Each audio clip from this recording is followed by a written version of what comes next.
उप मुख्यमंत्री केशव प्रसाद मौर्य पहुंचे उन्नाव। बीजेपी कार्यालय में बीजेपी जिलाध्यक्ष अनुराग अवस्थी और विधायक पंकज गुप्ता ने किया जोरदार स्वागत। डिप्टी सीएम केशव प्रसाद मौर्य कार्यकर्ताओं के साथ बैठक की। बैठक के बाद टिकरगढ़ी गांव में पहुंचकर निरीक्षण किया।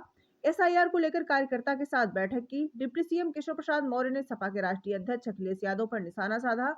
अखिलेश यादव के वंदे मातरम के बयान पर केशव का पलटवार। कहा, सही मायने में अखिलेश यादव को वंदे मातरम बोलने का अधिकार नहीं है। राष्ट्रपिता महात्मा गांधी मोहम्मद अली जिन्ना को एक ही पढ़ा लिखा बताकर दोनों की एक साथ तुलना की थी। अखिलेश यादव जब उत्तर प्रदेश के मुख्यमंत्री थे तब आतंकवादियों का मुकदमा वापस लिया था, लेकिन हाईकोर्ट में मुकदमा चला, कई को फांसी की सजा हुई। राम भक्तों पर गोली चलाने वाली समाजवादी पार्टी की सरकार थी। भारत माता को डायन कहने वाला समाजवादी पार्टी का नेता आजम खान था। अखिलेश यादव की समाजवादी पार्टी नमाजवादी पार्टी है। इनका आचरण भारत माँ की वंदना करने वाला है ही नहीं। अयोध्या में दर्शन करने नहीं गए, मस्जिदों पर चादर चढ़ा रहे हैं अखिलेश।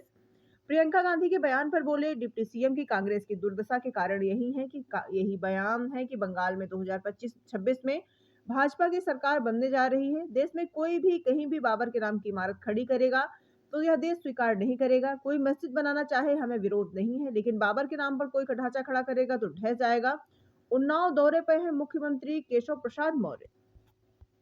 सदन ने कहा है कि वंदे मातरम सिर्फ गाने के लिए नहीं, निभाने के लिए होना चाहिए। जिस वंदे मातरम से देश जोड़ा गया था, आज कुछ लोग उसी से देश के लोगों को तोड़ना चाहते हैं। देखिए, श्री अखिलेश यादव जी को सही मायने में वंदे मातरम बोलने का अधिकार ही नहीं। उन्होंने एक बयान में, आपको अगर याद है, ना याद हो तो याद दिलाता हूं, उन्होंने राष्ट्रपिता महात्मा गांधी और मोहम्मद अली जिन्ना को एक ही विद्यालय में पढ़ा लिखा बता करके दोनों की एक साथ तुलना की।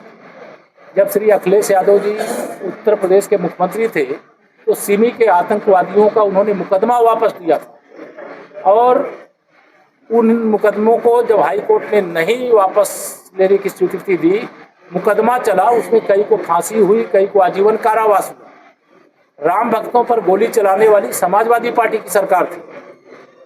भारत माता को डायन कहने वाला समाजवादी पार्टी का नेता मोहम्मद आजम खान था।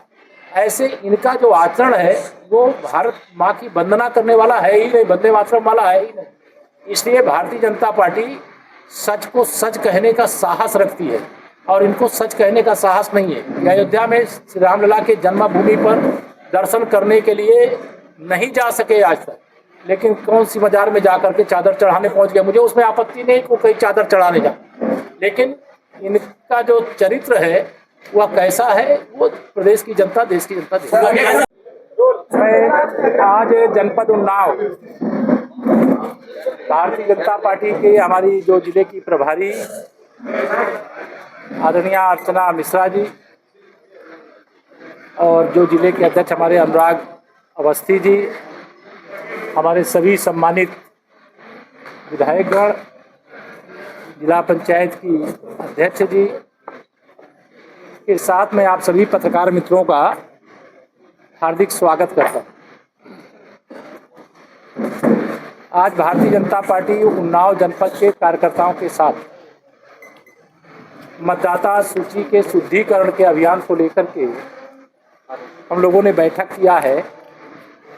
हम सबका एक सूत्री प्रयास है कि चुनाव आयोग ने,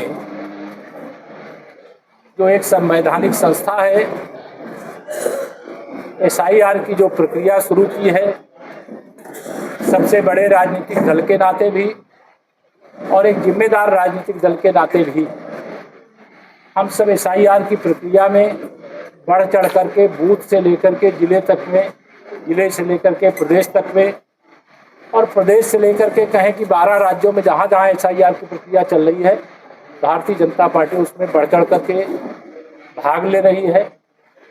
और मतदाता सूची के शुद्धिकरण के बाद हमें पूरा विश्वास है कि जो लोग बूथ लूट करके चुनाव जीतते थे उनके ये मंसूबे चकनाचूर हो जाएंगे।